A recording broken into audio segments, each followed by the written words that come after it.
Everyone so welcome back to Vijay sauce academy.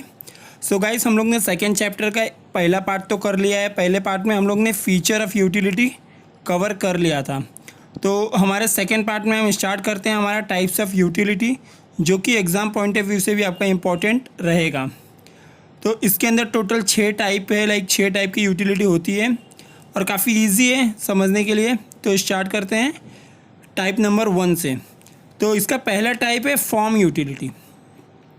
When utility is created due to change in shape or structure of existing material, जब किसी चीज़ की utility बढ़ती है, last lecture में मैंने बताया था कि यूटिलिटी मतलब होता क्या है।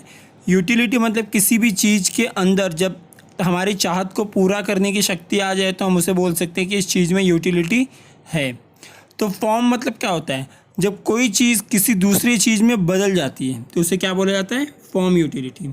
जैसे कि इसके अंदर जो आप पिक्चर देख रहे हो, एक लकड़ी है, एक पेड़ का तन है, ट्रंक है। उस चीज़ को अगर हम चेयर में कन्वर्ट कर दें तो वो ट्रंक किसी काम का नहीं था, मगर वो जब ट्रंक जो चेंज होकर चेयर में बना, वो जो चेंज हुआ, जो कन्वर्ट होने के बाद वो आपके यूज़ में आने शुरू हो गया। वो आपकी जो चाहत थी, जो आपके बैठने की चाहत थी, वो पूरी हो गई। तो उसकी चेंज होने की वजह से जब आपकी चाहत पूरी हो जाए तो उसे बोलते हैं form utility. Existing material is called form utility. For example toys made up of clay, मतलब जो खिलौने बनते हैं मिट्टी से। मिट्टी किसी काम की नहीं होती, मगर कन्वर्ट होकर जब खिलौने बनते हैं तो वो काम में आते हैं। वैसे फर्नीचर फ्रॉम द वुड। आपका जो सेकेंड टाइप है वो है प्लेस यूटिलिटी।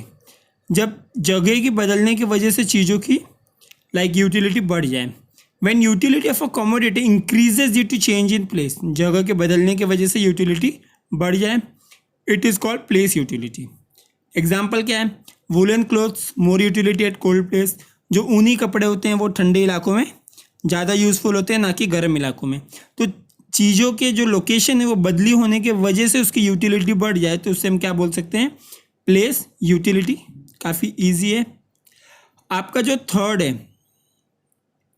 थर्ड है वो है service utility. Service utility arises when personal services are rendered by the various professional. Service utility क्या होता है, बहुत अलग अलग जितने प्रोफेशनल लोग हैं, वो लोग डॉक्टर हों, टीचर हों, लॉयर हों, प्रोफेशनल लोग जब अपनी सर्विस रेंडर करते हैं, सर्विस देते हैं, तो उसे सर्विस यूटिलिटी कहा जाता है। तो आप पिक्चर में भी देख सकते हो, डॉक्टर के फोटोज़ हैं।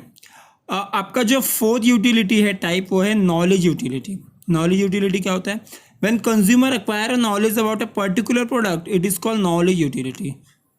जैसे कि अगर किसी चीज़ के बारे में हमारी नॉलेज बढ़ जाए, तब जाके वो चीज़ हमें यूज़फुल लगे, तब उसकी यूटिलिटी हमारे लिए बढ़ जाए, तो हम उसे बोलते हैं नॉलेज यूटिलिटी।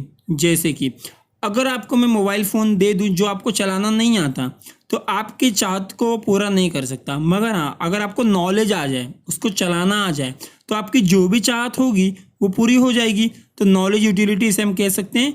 जब आपको चीज़ों के बारे में नॉलेज होने की वजह से वो आपकी चाहत को पूरा कर पाए तो उसे बोला जाता है knowledge utility.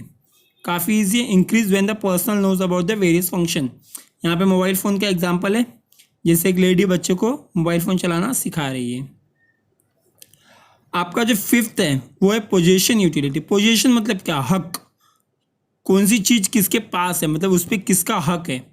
Possession utility arises when ownership of goods is transfer from one person to another person. जब किसी एक प्रोडक्ट का ओनरशिप या फिर हक चेंज होने के बाद उस चीज़ की यूटिलिटी बढ़ती है तो हम उसे बोला जाता है पोजेशन यूटिलिटी। जब कोई चीज़ की ओनरशिप बदलती है और उसकी यूटिलिटी बढ़ जाए तो उसे बोला जाता है पोजेशन यूटिलिटी। इसका एग्जांपल क्या है, transfer of goods from seller to buyer. जैसे सेलर कोई अगर बहुत सारा आम लेके आया, बहुत सारे कोई भी फ्रूट लेके आया वो सेल करने के लिए, तो अगर वो 10 किलो, 15 किलो, 20 किलो लाएगा तो उसके लिए 20 किलो यूज़फुल नहीं है। मगर हाँ, अगर वो जब उसका ओनरशिप चेंज होगा, जब उसे वो बेचेगा, तो लोग उसे ले जाएंगे, खाएंगे और लोगों के यूज़ में वो आएगा। तो पोजीशन चेंज होने की वजह से किसी चीज़ की यूटिलिटी बढ़ जाए तो उसे बोला जाता है पोजीशन यूटिलिटी। आपका जो सिक्स्थ है वो है टाइम यूटिलिटी। टाइम यूटिलिटी क्या होता है, when utility of a commodity increases with the change in the time utilization. वक्त के साथ जब चीज़ों की ज़रूरत ज़्यादा होने लगती है तो उसे बोला जाता है time utility. It is called time utility. Example क्या है, student has more utility for text book during the examination than in the vacation. अगर मैं आपको टेक्स्ट बुक की बात करूं तो एग्जामिनेशन के टाइम, पढ़ने के टाइम आपको टेक्स्ट बुक की ज़रूरत ज़्यादा लगेगी, मगर वेकेशन के टाइम आपको टेक्स्ट बुक तो देखनी भी नहीं होती, तो उस समय आपको ज़रूरत नहीं लगेगी। मैं एक्सेप्शन केस की बात नहीं कर रहा हूँ, मोस्ट ऑफ द केसेस में ऐसा होता है कि एग्ज़ाम के टाइम लोगों को टेक्स्ट बुक की ज़रूरत ज़्यादा लगती है, वेकेशन के टाइम नहीं लगती है। तो टाइम के हिसाब से जब चीज़ों की ज़रूरत पड़े या फिर न पड़े तो उसे बोला जाता है time utility. Time utility is also observe when goods are stored and used in a time of scarcity. Time utility और एक चीज़ में देखा जा सकता है, जो कि अगर गुड्स को हम स्टोर करके रखें एक जगह पे और उसको उस समय यूज़ करें जब उसकी कमियां पाई गई हों। स्कर्सिटी मतलब कमियां, किसी चीज़ की कमी होती है तो उसे बोलते हैं scarcity. For example blood bank. Blood bank क्या होता है, जहाँ पे बहुत सारे ब्लड्स रखे हुए रहते हैं, जब जब किसी को ज़रूरत पड़ती है खून की तो वो वहाँ से वो ब्लड बैंक से क्या कर सकता है, खून बाय कर सकता है और यूज़ कर सकता है। चीज़ें जमा करके रखी जाती है, जब उसकी ज़रूरत पड़ती है तो उसे वो यूज़ कर सकता है। तो गाइस आपका ये 6 टाइप था, ये यूटिलिटी का 6 टाइप था। तो इसके बाद आपका कॉन्सेप्ट ऑफ यूटिलिटी, जो कि बहुत ज़्यादा इंपॉर्टेंट है एग्जाम पॉइंट ऑफ व्यू से। यही रीज़न है कि मैं उसको इस लेक्चर में नहीं कवर करके इसके लिए सेपरेट वीडियो बनाऊंगा, क्योंकि मुझे डायग्राम बना के दिखाने होंगे और अच्छी तरह से आपको एक एक लाइन समझाना होगा, जिसमें आपको टोटल यूटिलिटी और मार्जिनल यूटिलिटी के बारे में अच्छी तरह से मैं बताऊंगा कि टोटल यूटिलिटी होती क्या है और मार्जिनल मतलब क्या होता है। तो यूटिलिटी के बारे में आपको ऑलरेडी पता है, जब हम लोग किसी चीज़ से हमारी चाहत पूरी है तो उसे यूटिलिटी बोलते हैं। तो टोटल के बारे में, मार्जिनल के बारे में, और सबसे इम्पॉर्टेंट जो डायग्राम आपका है TU और MU का जो कंपैरिजन वाला डायग्राम है, वो आपके एग्जाम में ऑलमोस्ट हर साल पूछा जाता है। तो अगले लेक्चर को प्लीज़ मिस मत करना, चैनल को सब्सक्राइब कर लेना, वीडियो को ज़्यादा से ज़्यादा शेयर करना।